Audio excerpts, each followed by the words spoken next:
Sip, dah ya. Iya, Bi. Oh iya, thanks ya, udah mau nemenin. Iya. Oh iya, Bi. Besok lu kosong nggak?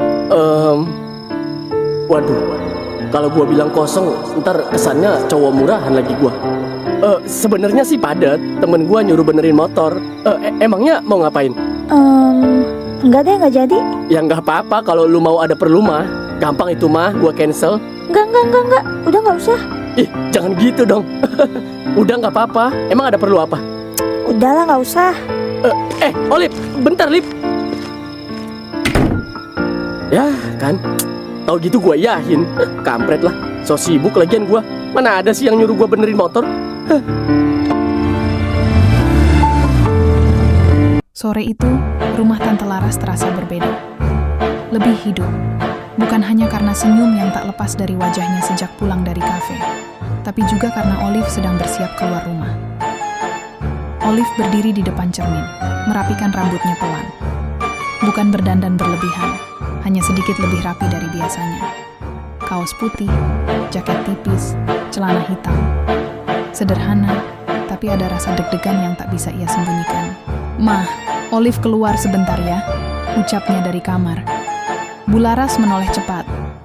"Mau kemana sore-sore begini?" Olive ragu sepersekian detik, lalu tersenyum kecil. "Ketemu Robi, katanya mau ngajarin aku soal kamera."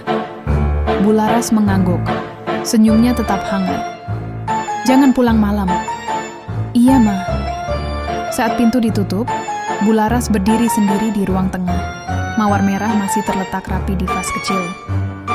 Ia memandangnya sebentar, lalu menghela napas panjang. Hari ini dunia terasa baik padanya, terlalu baik. Di ujung gang, Robi sudah menunggu dengan motor tuanya. Saat melihat Olive berjalan mendekat, ia langsung berdiri. "Kamu lama nunggu?" tanya Olive. "Enggak, baru juga," jawab Robi cepat. Padahal sudah hampir 15 menit ia di situ. Mereka naik motor bersama. Tidak saling bersentuhan berlebihan, tapi cukup dekat untuk saling merasakan kehadiran. Angin sore menyapu rambut Olive, dan Robi beberapa kali melirik lewat kaca spion. "Kamu sering ya keluar sama Pak Jail sekarang?" tanya Robi akhirnya. Nadanya dibuat santai. Olive terdiam sejenak. "Iya, Mama kelihatan senang. Aku jarang lihat beliau senyum kayak gitu." Robi mengangguk pelan, tapi rahangnya mengeras. "Ada yang aneh?" Olive menoleh. Robi ingin jujur, ingin bilang bahwa ia dan Peot curiga, bahwa pria itu bukan orang sembarangan. Tapi melihat wajah Olive yang tulus, ia menahan diri. "Enggak," katanya akhirnya. "Cuma kalau ada apa-apa, kamu kabarin aku ya." Olive tersenyum kecil. "Iya." Malamnya, Robi pulang dengan pikiran penuh. Ia belum sempat membuka ponsel ketika pesan dari Peot masuk. "Peot, Rob, orang itu beneran Pak Jael. Motor gua dia yang ambil. Hati-hati sama Tante Laras." Robi menatap layar lama. Jantungnya berdetak tak nyaman. Wajah Olive terlintas di kepalanya. Senyum ibunya. Mawar merah itu, tak lama, pesan lain masuk. "Peot. Dia pinter banget.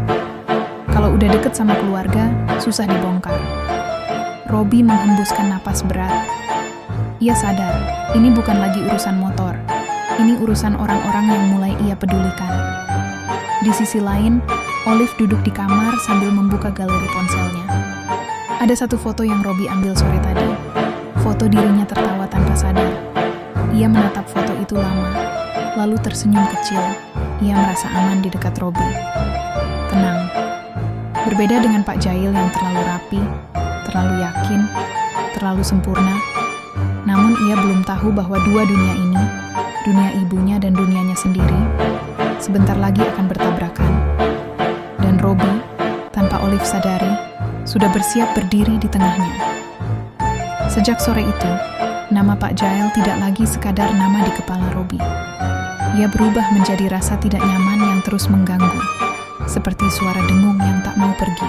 Pagi-pagi sekali, Robi sudah duduk di warung kopi dekat pertigaan. Bukan untuk ngopi, ia menunggu orang. "Lu yakin orangnya itu?"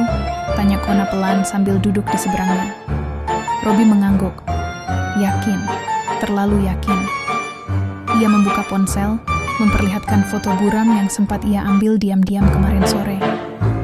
Seorang pria berjas abu-abu, rambut rapi, berdiri di dekat mobil hitam. Kona menyipitkan mata. Kalau benar dia Pak Jael, harusnya ada jejak.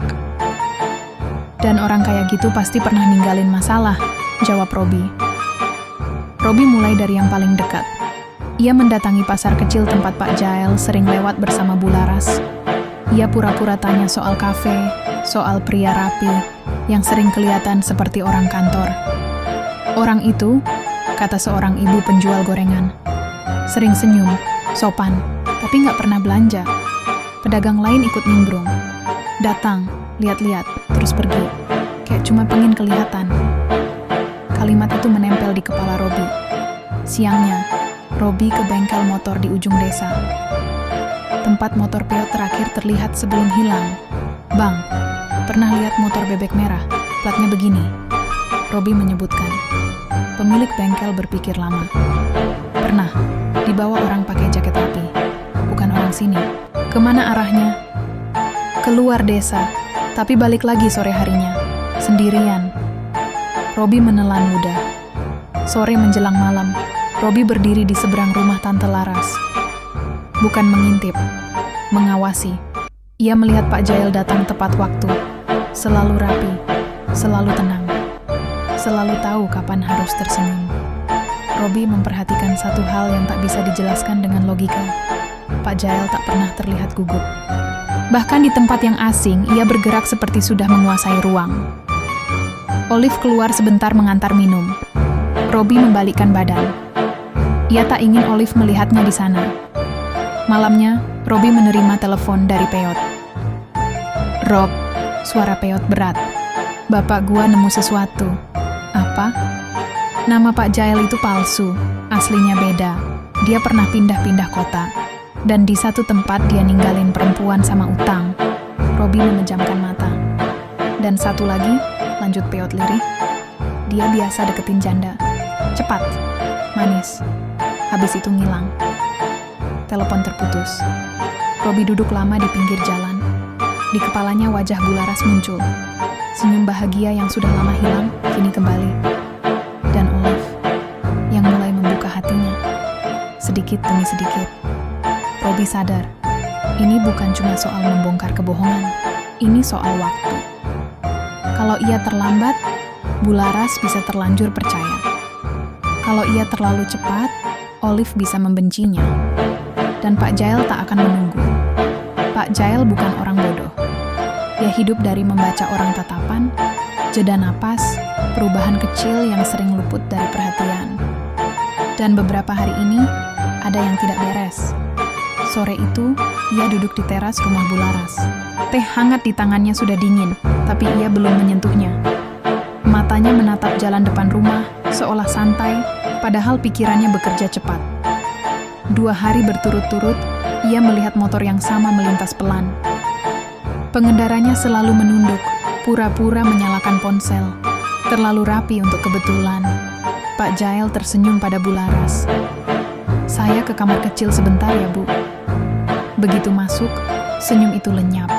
Wajahnya mengeras. Ia mengintip dari balik jendela kecil. Motor itu sudah berhenti di ujung gang. Tak turun, menunggu. Anak muda, gumamnya pelan. Malamnya Pak Jael sengaja mengubah kebiasaan. Ia datang lebih cepat, pulang lebih lambat. Kadang malah tidak muncul sama sekali. Dan hasilnya jelas. Setiap ia absen, motor itu juga tidak ada. Pak Jael tertawa kecil sendirian di dalam mobil. Berarti benar. Keesokan harinya, ia mengajak Bularas keluar lagi. Bukan ke kafe, ke tempat yang tidak biasa. Kita muter keluar desa ya, Bu, katanya ringan. Sekalian cari udara. Bularas setuju tanpa curiga. Motor melaju. Pak Jael sesekali menoleh ke spion. Beberapa ratus meter di belakang motor lain mengikuti. Pak Jael menghela napas pelan. Bukan panik, justru puas. Ia sengaja memperlambat laju, lalu tiba-tiba belok ke gang sempit. Motor di belakang hampir terlambat. Refleks cepat, batinnya. Bukan orang sembarangan. Malam itu Pak Jael menelepon seseorang. Saya butuh informasi, katanya singkat. Di desa ini siapa yang dekat sama Bu Laras? Terutama anak muda. Ia menutup telepon, lalu menatap bayangannya di kaca.